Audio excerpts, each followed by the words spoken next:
Cómo es que se acuña la palabra inmunología como sinónimo de protección, ¿ya? En el Imperio Romano los senadores tenían una inmunidad. Bueno, la palabra que se utilizaba es inmunitas. Y esta inmunidad se la otorgaba al senador porque el senador tenía que velar por los intereses del pueblo. Y obviamente habían posturas, ¿no?, que iban en contra de los intereses de los gobernantes. Entonces, para que el senador pueda cumplir con su función, se le daba esta protección especial que impedía que el gobierno pueda capturarlos o juzgarlos o someterlos a algún tipo de proceso que les impidiera cumplir con su función. Más o menos como nuestros congresistas, ¿no? Más o menos así, ¿ya? Otro posible origen tiene que ver con la crónica que escribió un centurión, un soldado romano que, bueno, en las campañas que hizo Roma en África, este centurión llegó a un poblado que todavía existe, en el que observó que los habitantes habían desarrollado cierto grado de resistencia a la mordedura de una víbora venenosa en África. Él describió este hecho y dijo que esta gente había alcanzado un grado de resistencia, un grado de inmunidad que los hacía más resistentes a los efectos del veneno de la víbora. Y así, ¿no? Hay también otras propuestas sobre el origen del término. El punto es que todo se relaciona con protección. Todo se relaciona con protección. Entonces, por definición, el sistema inmune es un conjunto de células y moléculas y tejidos, ¿no?, organizados que nos permiten, que van a protegernos de la agresión de los agentes externos, ¿no? Sin embargo, con el sistema inmune todo no es felicidad, porque hay situaciones en las cuales la respuesta inmune puede causar daño. Y tenemos dos en particular. Una son las respuestas de hipersensibilidad, ¿no? El sistema inmune nos protege de los agentes agresores y permite la remoción del tejido dañado porque se instala una respuesta inflamatoria. Entonces, la respuesta inflamatoria es una respuesta fisiológica, es una respuesta que va a hacer que las células y las moléculas puedan cumplir con su función, que es la remoción de gérmenes y tejido dañado, ¿no? Y después pasar a lo que es reparación, ¿ya? Y cicatrización si es que no se puede regenerar el tejido. En cambio, hay situaciones en las cuales la respuesta inflamatoria es inadecuada. Y tenemos entre ellas las respuestas de hipersensibilidad, ¿no?, que se clasifican en 4, en las cuales la respuesta inflamatoria causa daño, ¿okay?, y se forman parte de la fisiopatología de muchas enfermedades. La otra situación, que ya es patrimonio de la inmunidad adaptativa, son las respuestas de autoinmunidad. Las enfermedades autoinmunes son numerosas y todas son por fallas en la respuesta adaptativa, fallas o quiebres en los mecanismos de tolerancia inmunológica que los vamos a ver en su momento, ¿ya? Como les repito, en el caso del sistema inmune, todo no es felicidad, también tiene su cara gris y su cara negra, ¿ya? Ese señor Edward Jenner, médico inglés, ¿no?, nació en el siglo XVIII, murió en el siglo XIX. Él fue el primero que vacunó. En el tiempo de Edward Jenner, la peste de viruela, o sea, la epidemia de viruela, estaba matando millones en Europa. Y él hizo una observación.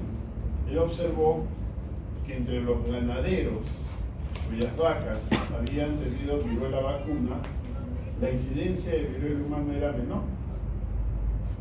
y él sospechó que eso se debía al contacto de esta gente dedicada a la ganadería con las vacas con viruela.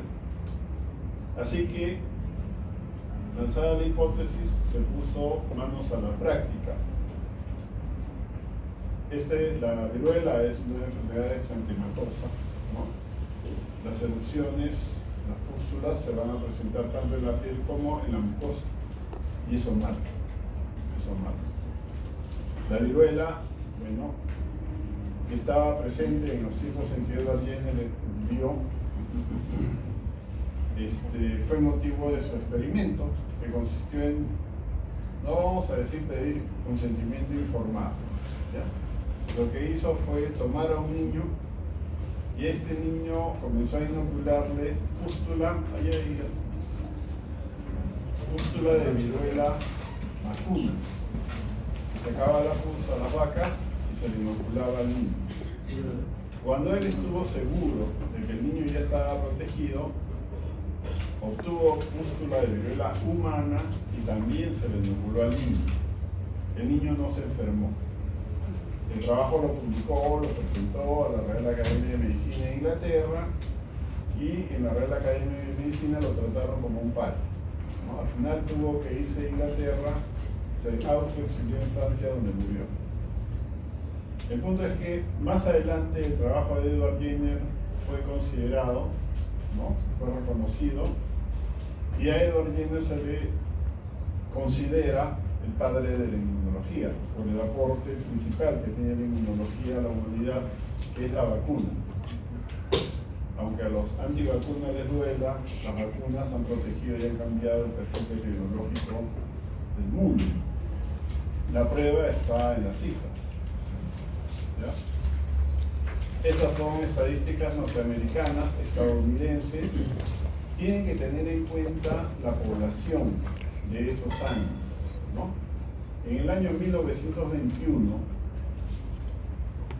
se reportaron más de 200.000 casos de difteria en Estados Unidos. O sea, era una epidemia de 200.000 casos, ¿no? Y para el año 2003 solamente uno. Entonces, eso es producto de los programas de protección que se basan en la inoculación de vacunas, ¿ya? La polio, por ejemplo, la forma paralítica de la polio, porque hay otra forma que es la no paralítica. Para el año 1952 se reportaron más de 21.000 casos, ¿no? Para el año 2003, ninguno, también por la vacunación contra el virus de la polio. El caso de viruela, la viruela ya hace muchos años que no se reporta ningún caso y la vacunación ya ha sido retirada de los programas de vacunación a nivel mundial. Ustedes no les han puesto vacuna antivariólica, ¿o sí?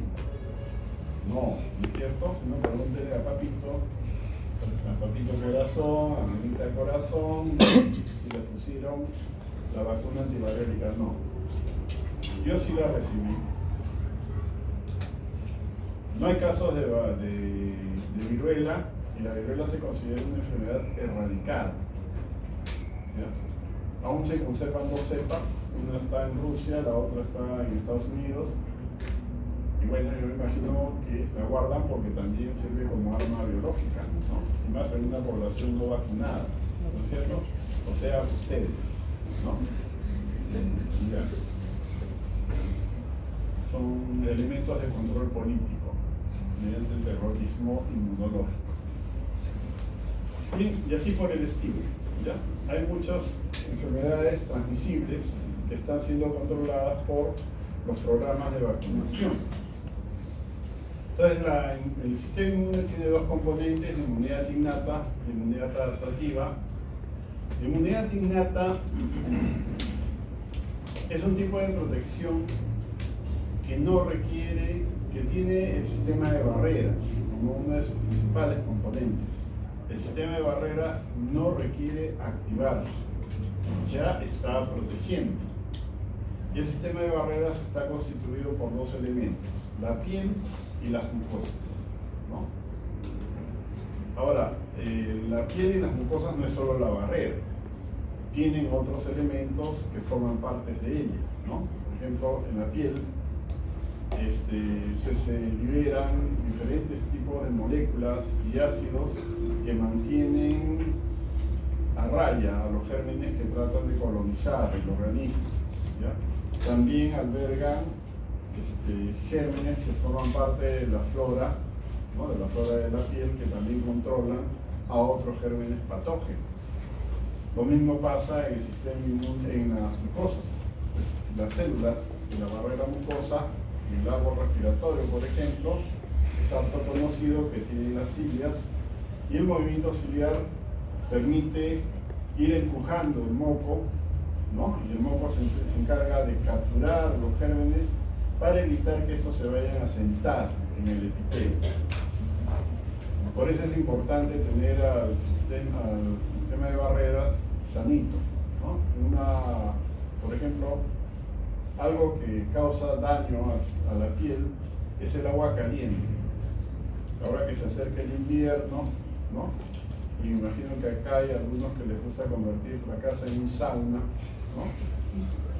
Entonces ese agua caliente seca la piel y produce grietas, y a través de eso ingresan los gérmenes.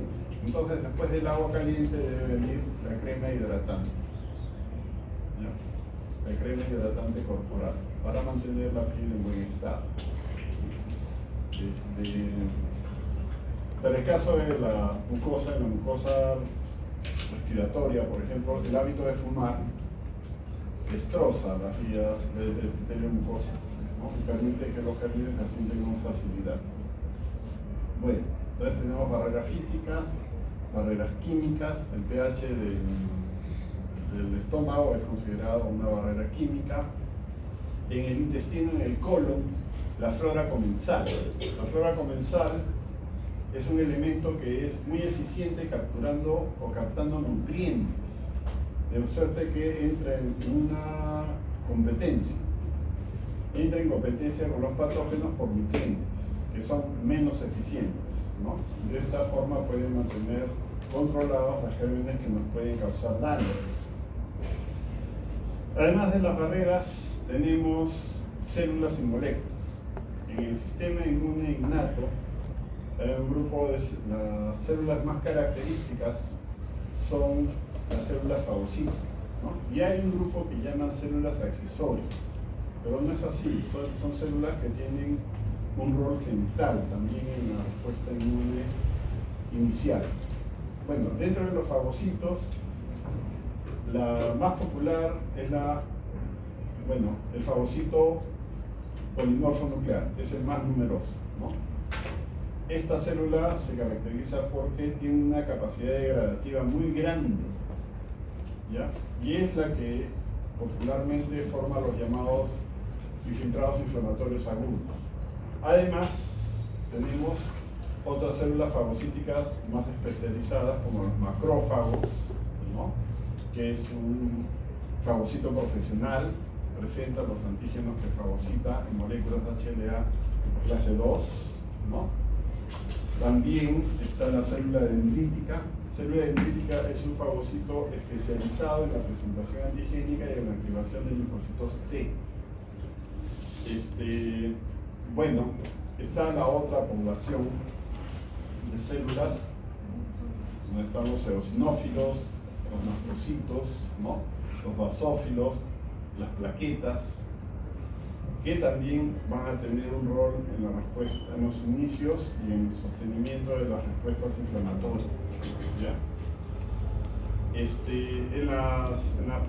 Dentro de las poblaciones celulares que conforman la inmunidad innata, tenemos al grupo de células linfoides innatas, que se agrupan en tres: las del grupo 1, las del grupo 2 y las del grupo 3, ¿no? Y tienen su equivalente en las poblaciones efectoras de los linfocitos TCD4, ¿ya? Estas células linfoides innatas tienen la característica de ser activadas por interleuquinas, que son liberadas por diferentes células del organismo. Ese es uno. Y una vez que son activadas, producen interleuquinas que permiten diferenciarlas. Por ejemplo, las del grupo 1 producen interferón gamma, y la célula natural killer pertenece a ese grupo, a las del grupo 1. El interferón gamma es una interleuquina que dentro de sus características tiene la propiedad de amplificar la capacidad de respuesta de los macrófagos. ¿Ya? Es importante. Lo que pasa con este tipo de activación es que es limitada, ¿no? La célula natural killer o las células linfoides innatas del grupo 1 tienden a agotarse.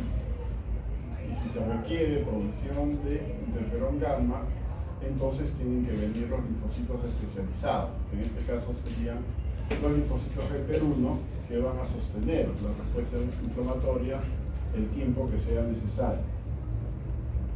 Dentro del sistema de moléculas está complemento, ¿no? Para la parte de la inmunidad innata tenemos dos vías, la vía de las lectinas y la vía alterna. Bueno, eso ya lo veremos rápidamente en su momento, ¿ya? Una particularidad que tiene la inmunidad innata es que no origina o da lugar a la aparición de respuestas autoinmunitarias.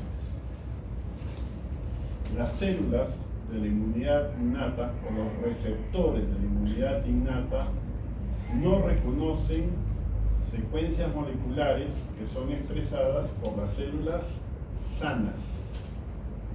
En cambio, hay un grupo de linfocitos que sí son capaces de reaccionar frente a la expresión molecular de células sanas. Esas son las células autorreactivas. La inmunidad adaptativa se caracteriza por su especificidad y su memoria, ¿no?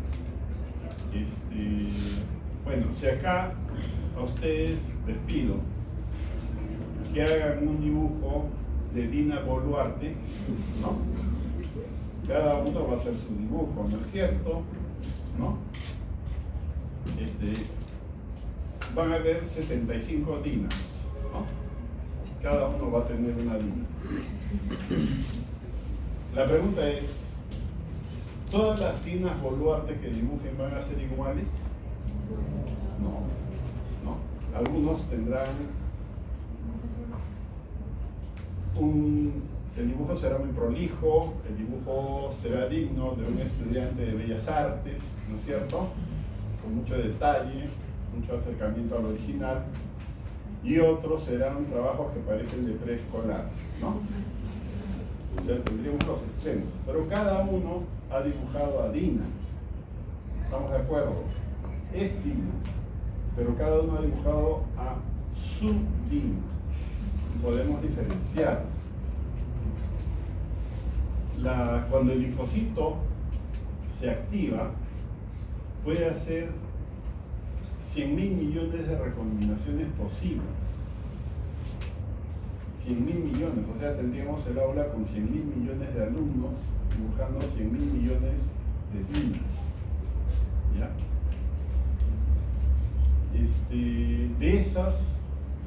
De todas esas recombinaciones, el linfocito selecciona una. Entonces, si el virus es el virus del dengue, y el linfocito se ha activado frente al virus del dengue, el linfocito A, de las 100.000 millones de recombinaciones, va a generar un receptor. Un receptor entre 100.000 millones. ¿Ya? El linfocito B, que también va a ser activado por el virus del dengue, va a seleccionar una recombinación entre 100.000 millones. La pregunta es, ¿el linfocito A generó un receptor o un anticuerpo para el virus dengue? Sí, sí lo hizo. ¿El linfocito B generó un receptor o un anticuerpo contra el virus dengue? Sí lo hizo. La siguiente pregunta es, ¿Será posible que los dos hayan logrado hacer exactamente la misma recombinación? No. Ese es el fundamento de la diversidad, ¿ya? Contra lo que sucede en el caso de los receptores de inmunidad innata. Los receptores de inmunidad innata solo son capaces de reconocer 1000 antígenos diferentes. El otro tiene el potencial de 100.000 millones, ¿no? Entonces, ese es el molde que genera el linfocito, es específico para el antígeno que indujo su activación, ¿ya? Y además, se van a generar poblaciones que van a participar en la eliminación del germen o del daño que se haya producido. Van a ser las poblaciones efectoras y va a quedar un grupo como células de memoria, que es la otra característica más importante de la respuesta adaptativa. La diferenciación que puede hacer el receptor o el anticuerpo del antígeno puede consistir en la variación de un aminoácido. Ese es el fundamento de la especificidad.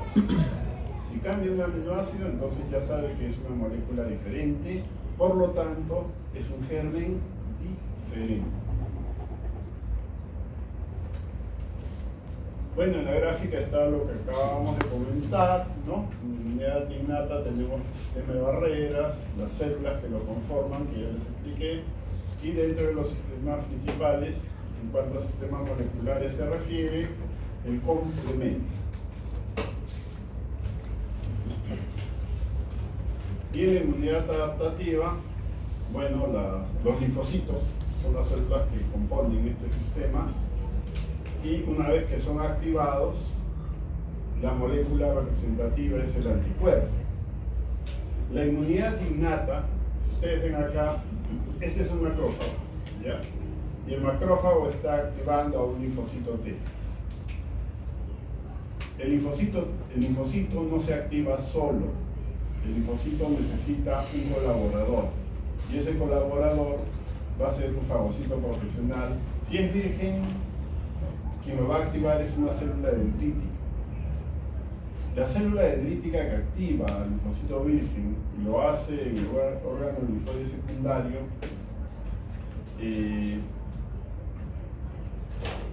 genera señales que van a determinar cómo se va a diferenciar el linfocito T. Si está presentando una bacteria gram negativa, las señales que genera la célula dendrítica determina que el linfocito T se diferencie para organizar una respuesta contra bacterias gram negativas. Si lo que presenta son secuencias de virus, la célula dendrítica genera señales que van a determinar, ¿no?, la diferenciación del linfocito hacia la población encargada de eliminar virus. Lo mismo pasa con los parásitos, pasa con los hongos, etc. La presentación antigénica define cómo se va a activar el linfocito y cómo se va a diferenciar para organizar la respuesta inmune, ¿ya? Y las interacciones son a través de interacciones membrana a membrana, ¿no?, y de la liberación de mediadores como interleuquinas. Bueno, en el cuadro está más o menos lo que he venido diciendo, ¿no? La especificidad es adaptativa, la diversidad es adaptativa, la memoria es adaptativa, los problemas autoinmunitarios son procesos que dependen del quiebre del mecanismo de tolerancia inmunológica. Y eso está en el campo de la respuesta adaptativa. Los componentes, ya los comenté también, las barreras en el sistema inmuninato, y en el caso de la adaptativa, los linfocitos, hay un grupo de linfocitos especiales que tienen la capacidad de poder incluirse en los epitelios. Esos son los linfocitos intraepiteliales, que son de tipo CD8 y se diferencia de los otros porque expresan integrinas de membrana que le permiten acoplarse, ¿no?, acoplarse a las células o fijarse a las células epiteliales. Bueno, las proteínas o las moléculas complementan el innato anticuerpo celular adaptativo, y el conjunto de células también ya lo detallé. La división de labor es una característica que corresponde a la respuesta inmune adaptativa, y es porque los linfocitos tienen su labor bien establecida, ¿no? ¿Cuál es la función del linfocito B? Producir anticuerpos, ¿no? Y la función principal del anticuerpo es la de neutralización de gérmenes y de toxinas, ¿ya? Eso no va a ser el helper no hace eso. El helper lo que hace es organizar la respuesta. Una vez que se ha activado, ¿no?, por los procesos de presentación antigénica, entonces va a organizar la respuesta y la va a orientar hacia un sistema que va a ir orientado al tipo de antígeno que lo activa, ¿ya? Y el linfocito citolítico, célula TC, el linfocito T citotóxico, a ver, vamos a poner las reglas del juego en claro, ¿ya?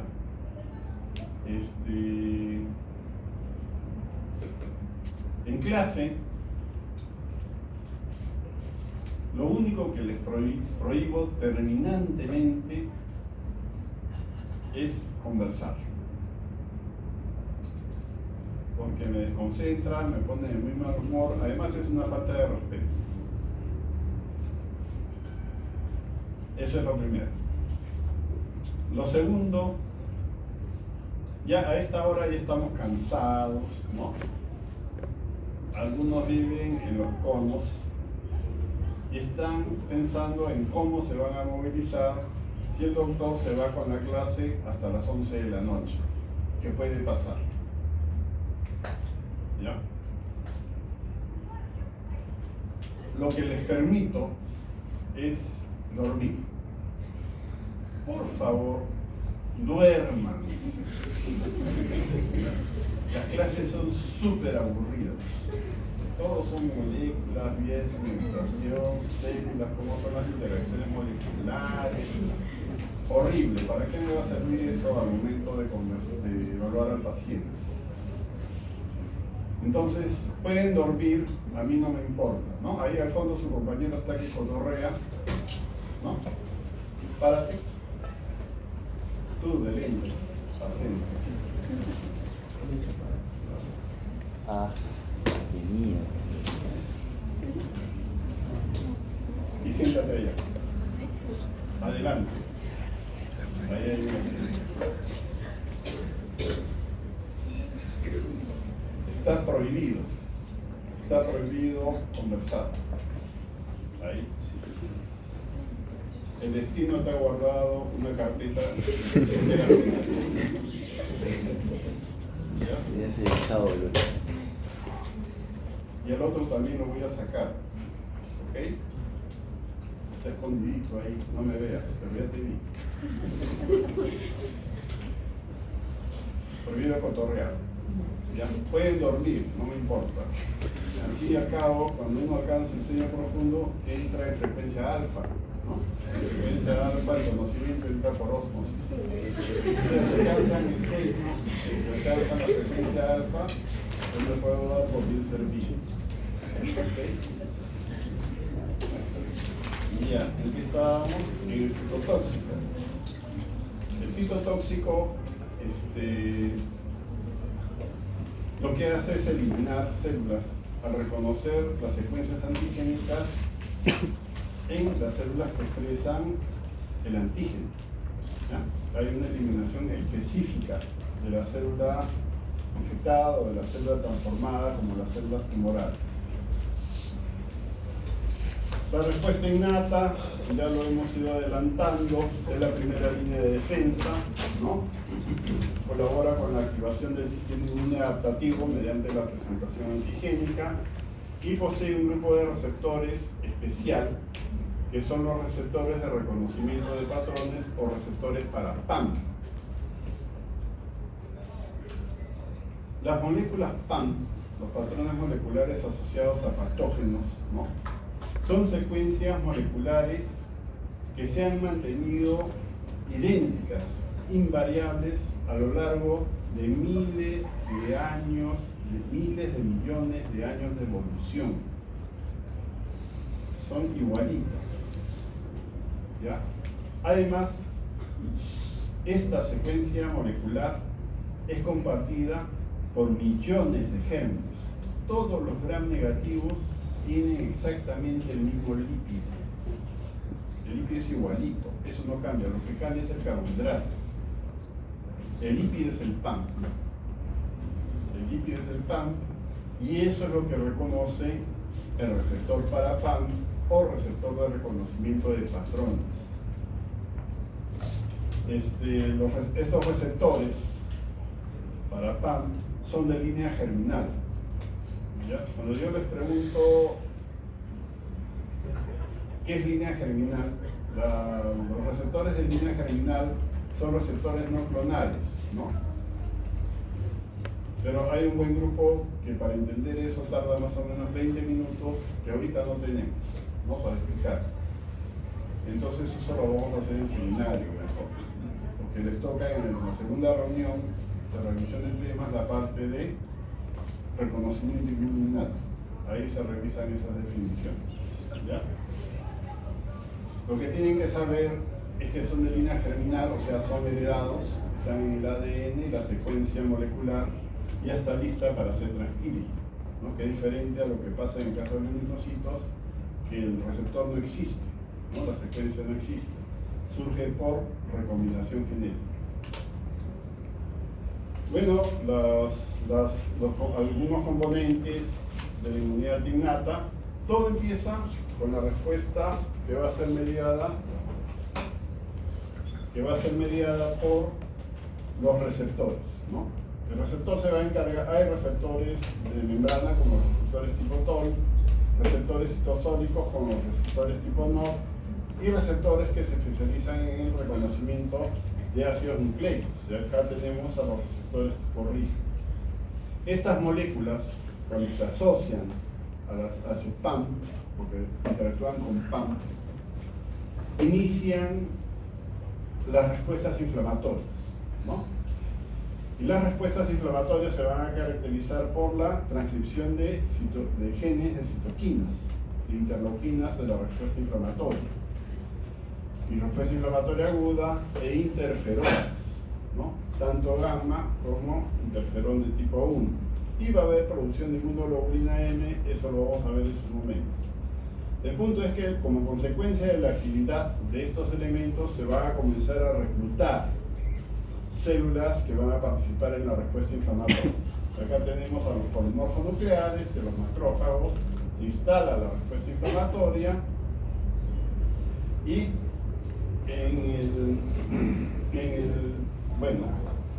mientras esto se va produciendo, las células dendríticas se van a encargar de colaborar con los linfocitos T a través de los procesos de presentación antigénica para su activación y después obtener la respuesta adaptativa. ¿Por qué es importante la inmunidad innata? Porque miren ustedes, las primeras respuestas, o sea, la evidencia de las primeras respuestas se da al cabo de algunos minutos, ¿no? Y tenemos que al cabo de horas ya hay una respuesta inflamatoria que se está instalando y está protegiendo el organismo, mientras otras células especiales se encargan de activar a las células de la inmunidad adaptativa. La inmunidad adaptativa recién la vamos a tener al cabo de varios días, ¿no? Una semana, 10 días, ¿ya? Hasta tener las primeras células diferenciadas.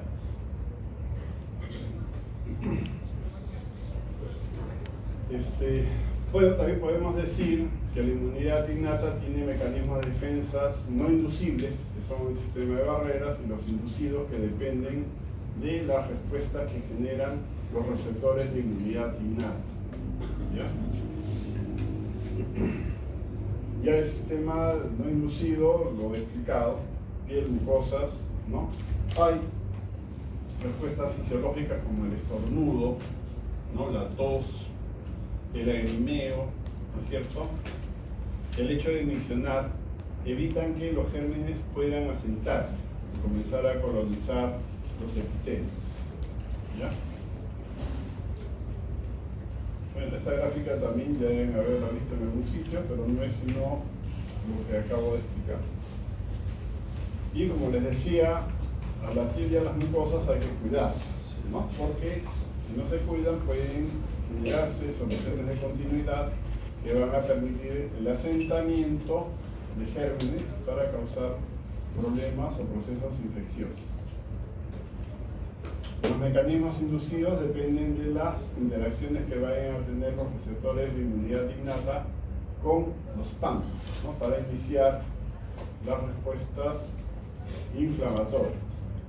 Los receptores de inmunidad innata o los receptores de reconocimiento de patrones también son capaces de reconocer células que hayan sido dañadas. Cuando una célula es dañada, expresa secuencias moleculares que se llaman patrones moleculares asociados a daño. Entonces, estos patrones moleculares asociados a daño indican que la célula se lesionó. Por lo tanto, ya no es una célula normal, es una célula dañada. Eso sí es reconocido por los receptores de reconocimiento de patrones o receptores de inmunidad innata. Y se va a iniciar una respuesta inflamatoria para remover a la célula o al tejido dañado. ¿Ya? No es una respuesta autoinmune, es una respuesta de remoción del tejido dañado.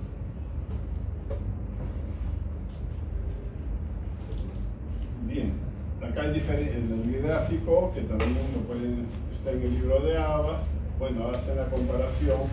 En este caso ven al macrófago que tiene un receptor de inmunidad innata que interactúa con una secuencia que es compartida por gérmenes diferentes, ¿no?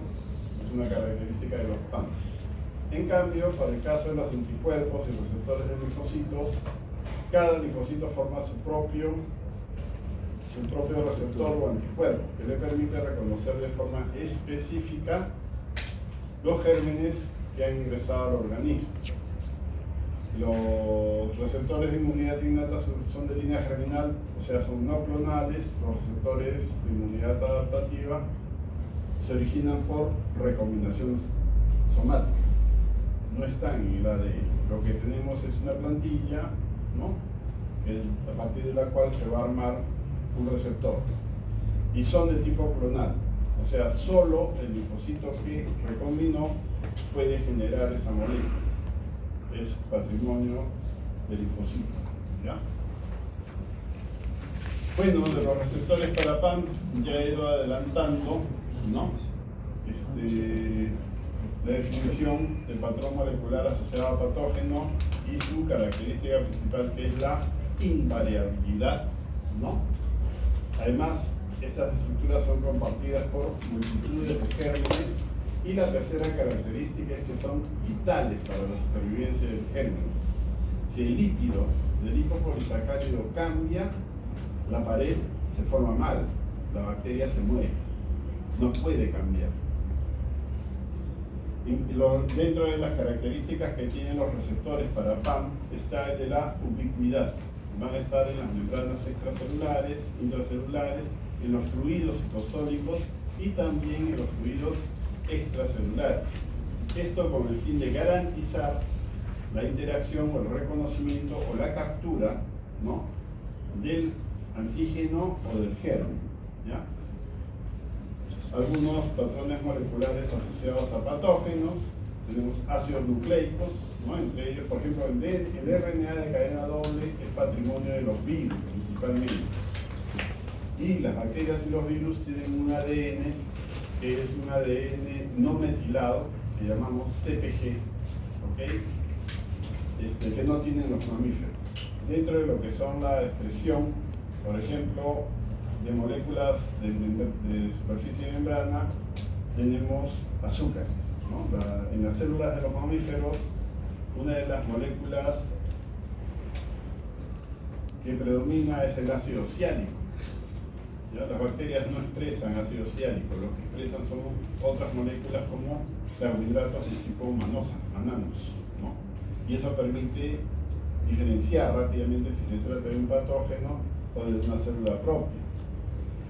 De los patrones asociados a daño, tenemos por ejemplo la expresión de las proteínas de choque térmico, la presencia de urato monosódico, que es característico en la gota, y cuando hay daño a nivel del núcleo, pueden expresarse moléculas que pertenecen a un grupo especial, que es la caja de alta motilidad del grupo 1, ¿ya? Que también, cuando se expresa, indica que la célula se dañó. Dentro de los receptores de membrana, ¿no?, de la inmunidad innata, el principal grupo es el de los receptores tipo TOL. Los receptores tipo TOL son 11 moléculas, el humano expresa 9, y estas moléculas son receptores, los de membrana extracelular se especializan, digamos así, en interactuar con las estructuras externas de los gérmenes. O sea, si es una bacteria, con los antígenos de la pared bacteriana, ¿no? En cambio, los receptores tipo TOL que se encuentran en las membranas endosómicas se especializan, entre comillas, en interactuar con secuencias de ácidos nucleicos, tanto ADN como RNA. En los dos casos, el receptor tiene un dominio que llamamos dominio de reconocimiento. Y hacia la parte citosólica hay otro dominio que es el dominio de activación. Al dominio de activación lo vamos a llamar dominio TIR o secuencia homóloga al receptor de interleuquina 1.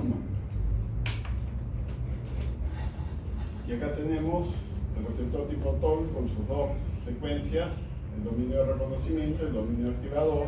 Este es de membrana extracelular, y acá tenemos uno de membrana endosómica, dominio de reconocimiento y dominio de activación. Una vez que se produce, bueno, la activación de la respuesta se hace cuando los receptores tipo TOL entran a conformar pares, ¿no? Se inicia la señal, se recluta otra molécula y se inicia la señalización. Pueden ser dímeros de moléculas iguales, homodímeros, o dímeros de moléculas diferentes, o sea, heterodímeros. En el caso primero, de los lipopéptidos bacterianos, por ejemplo, tenemos acá un heterodímero tipo TOL 1,2, ¿no? Para el caso del RNA de doble cadena, que es de origen viral, la señal va a ser generada por un receptor tipo TOL 3, un homodímero tipo TOL 3, y así por el estilo, ¿ya? Una vez que se produce la señalización, lo que va a suceder es que estas moléculas van a activar una molécula activadora. Son dos las más importantes: la MIT88, factor de diferenciación mieloide 88, y el TRIF. Por la MIT88 se van a comenzar a generar moléculas que tienen que ver con la respuesta inflamatoria aguda. Y para el caso del TRIF, se van a comenzar a generar otras moléculas que son los factores reguladores de interferones, ¿ya? Al final vamos a tener que en la inmunidad innata se van a instalar las dos modalidades de protección que nos da, ¿no? A través de la respuesta inflamatoria aguda y a través de la inducción de un estado especial que se llama estado antiviral, que es un estado de no replicación celular, que va acompañado de la aparición o síntesis de enzimas que tienen la capacidad de degradar productos virales, ¿no?, e impedir el armado de las partículas infectantes de los virus. Otros receptores, tenemos receptores citosólicos, como los receptores tipo NOD, que son una familia de 22 moléculas, ¿ya? Hay un grupo de receptores tipo NOD que tienen la propiedad de formar complejos oligomoleculares, ¿no? Oligocomplejos que promueven o permiten la formación o la liberación de formas activas de interleuquina 1, ¿ya? Eso también se va a revisar cuando hagamos receptores citosólicos. Después tenemos los sensores de ácidos nucleicos. Hay dos tipos: los sensores de DNA, que para poder inducir la formación o la transcripción de interferones de tipo 1 se valen de una molécula intermediaria que es la STING, ¿no? Eso también lo vamos a revisar en su momento. Y hay otro tipo de sensores que no necesitan el STING para iniciar las respuestas contra antígenos virales. Después hay otro grupo de receptores que se especializan en el reconocimiento de RNA, que son los receptores tipo RIG, ¿okay?